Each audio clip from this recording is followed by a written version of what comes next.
Hey, what's up, guys? Welcome to Earwax. I'm Colin, and today we're going to do a very special edition of my favorite albums, celebrating the 15-year anniversary of Mastodon's Crack the Skye.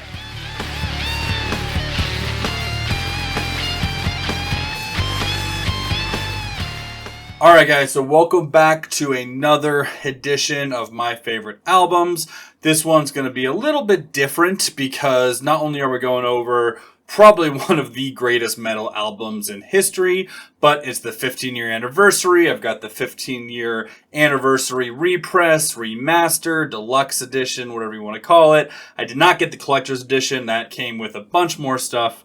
But I'm pretty happy with this pressing. And so, yeah, we're going to be talking about the actual vinyl itself because I'm pretty excited to go over this 15-year of pressing with you guys, as well as just my general thoughts about the album and how I think the remaster sounds and improves or doesn't on the original mastering of this album. So, for those of you that are unfamiliar, this is Mastodon's fourth full-length LP. Came out in 2009, and it is an incredible album. So, it is a sort of a concept album. It tells the story of, I think a paraplegic kid who astral projects, and then a bunch of crazy shit happens to him, like Rasputin gets thrown in the mix at some point. There's some crazy stuff going on in the storyline, but what I think is more important than that is that this album was dedicated to one of the band members' sister, Skye, who committed suicide at the age of 14.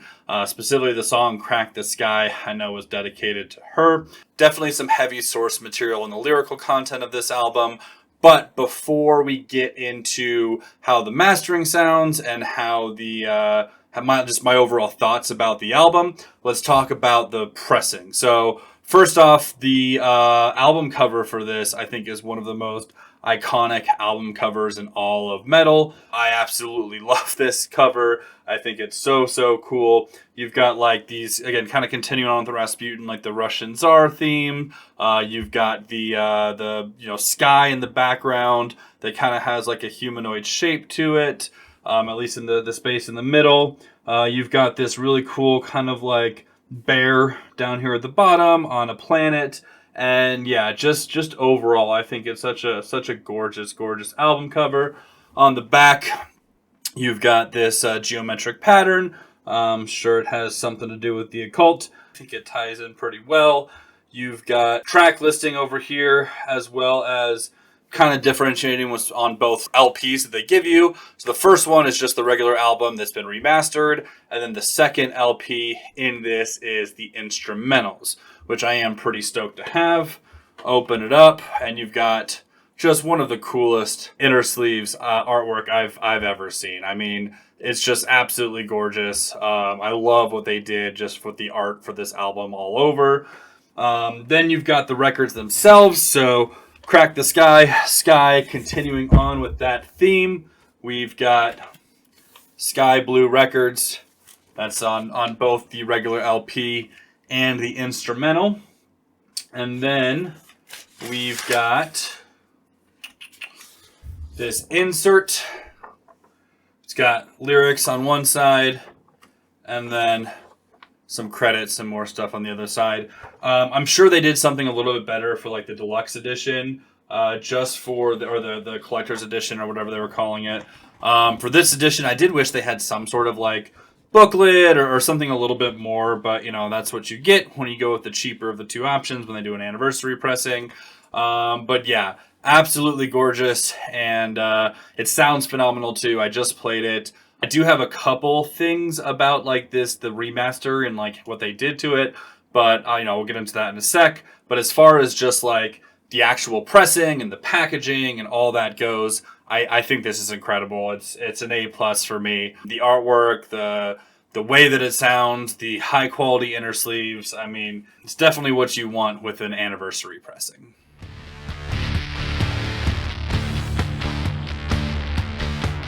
Alright guys, so the album itself, at least the remaster, I think sounds phenomenal. They did I don't know specifically what they did with the remaster, but I know the guitars sound a lot cleaner. The drums are a lot more prevalent on a couple tracks.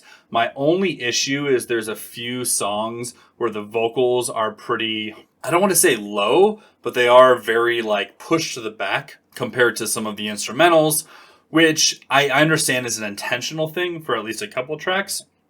But if you're going to be packaging this with an instrumental version of the album as well, why not take the time to spend the mastering and like at least make the majority of the vocals kind of not necessarily front and center, but like easier to hear throughout some of the tracks. So that was like the one big difference I did notice from this compared to the like original mastering.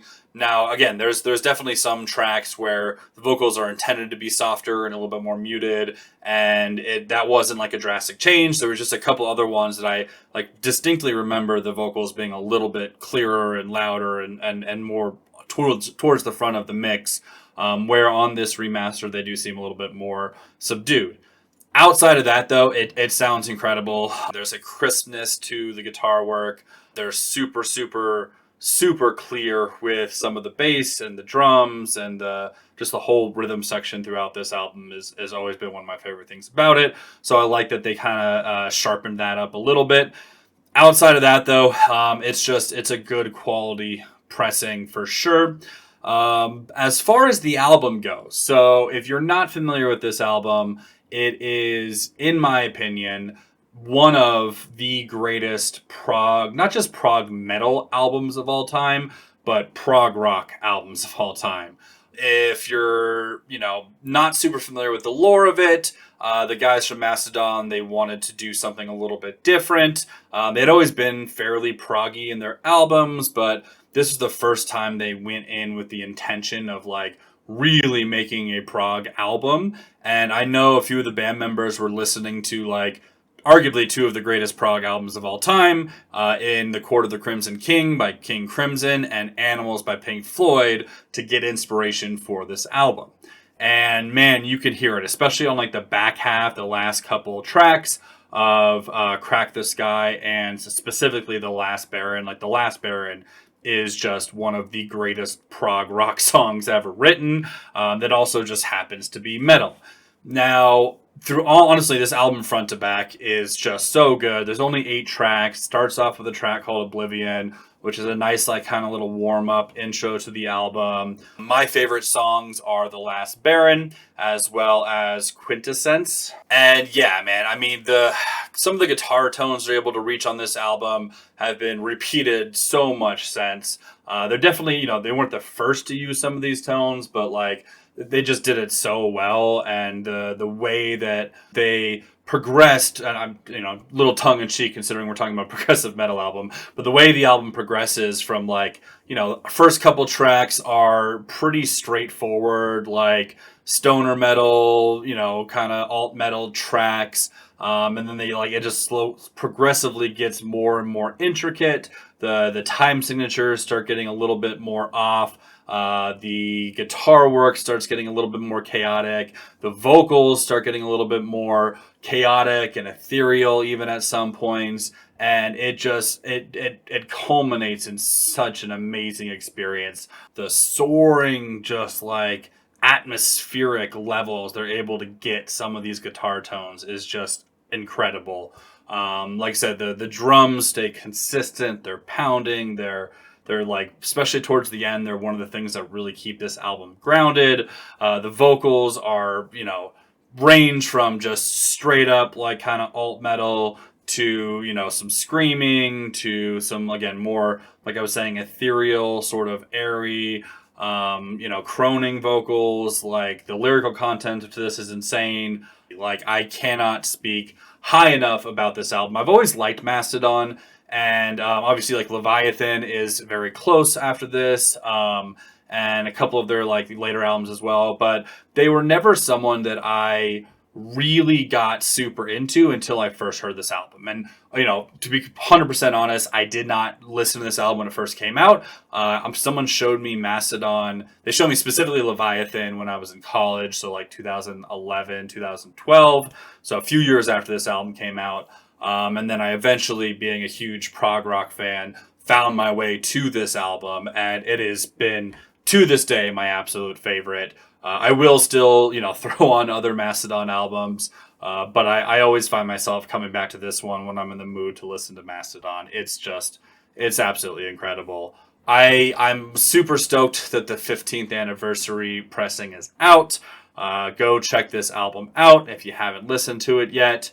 It is just a amazing, amazing experience to listen to for the first time.